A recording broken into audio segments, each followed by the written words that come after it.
Hello and welcome to Journeying with Bongi. Thank you for joining me once more. Today I want to touch on time, especially as the readings of today were all about time. I was just thinking about how we always lack time. We always lack time for important things. And I'll take just a simple thing like going to events. Someone invites you for an event, they give you a time, you come 1, 2, 3 hours later because of the so-called black man time or African time. And we're so used to this mentality that it's just become a norm, that it's normal, it's okay to be late to events. These are some of the things we need to think about and change for our own good, and just move away from that routine and that mentality of it's okay to go late to an event. I'm going to drift a little bit and just talk about time for God, especially if we, those of us who consider ourselves Christians, if we consider ourselves Christians, where is the time that we give to God? We never have time. When we go to church, we are rushing to go off. When it's time for prayers, we feel sleepy, tired, and yet we claim that we are Christians, that we know God, that we love Him, but we don't dedicate enough time for Him in our 24 hours that we have in a day. Or let me say 12 hours from 8 a.m. to 8 p.m.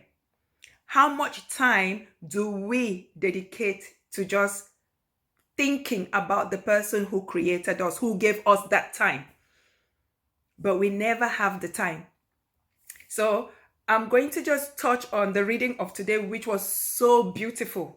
So beautiful. It came from the book of Ecclesiastes, chapter 3, verse 1 to 11. I'm just going to read through it. It's self-explanatory, and you make for yourself what you think of it.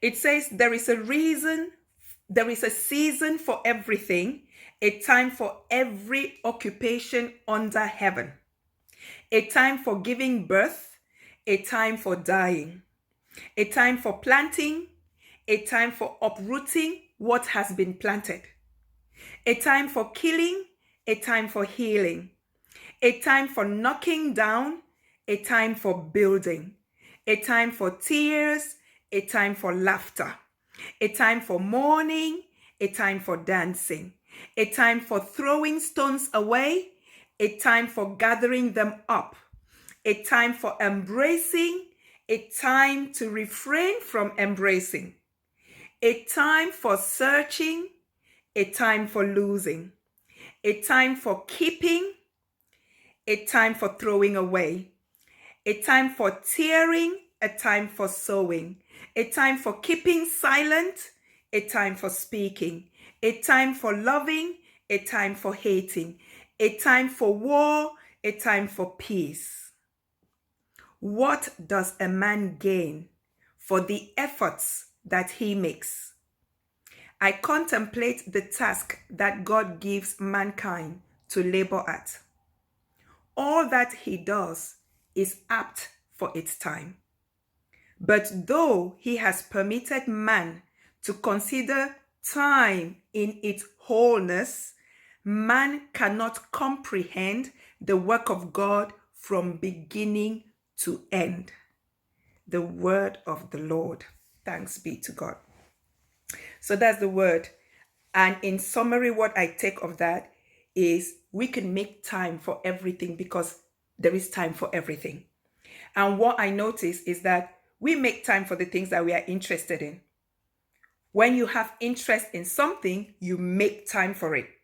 So the question is, if those of us who consider ourselves Christians, how much time do we make for our Creator? How much time do we make for Christ? How much time do we make for God?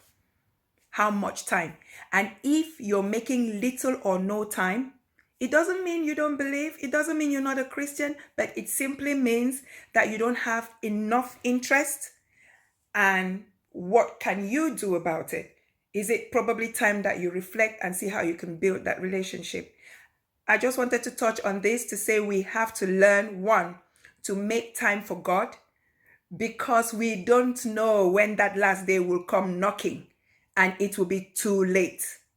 Secondly, I want to touch on time, attending events or going to places, even just going to church on Sundays regularly. Are you always on time? You know the time never changes. Mass time is the same every Sunday, for example, and yet we're always running late. I'm guilty sometimes, I can't lie, but what are we doing? What are we doing? So we need to just think about it and make some changes. This is just a self-reflection thing that I wanted to share with you. And I don't know how you feel about it. And sometimes you just feel guilty, don't you? When you're running late and you're like, oh, I slept too late, or I was just lazing about. Sometimes we don't really have a good reason. We're all guilty of this every now and then. So may we just take time to create time for important things. And please, my brothers and sisters, let's make God important in our lives. Let's do that. All right.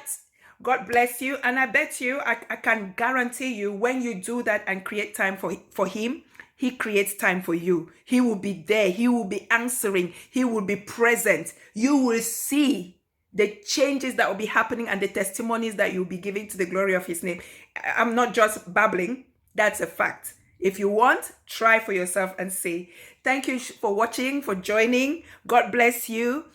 Keep being thankful for your life every day. Be happy no matter what. And keep smiling. Hope you join me back soon. Bye.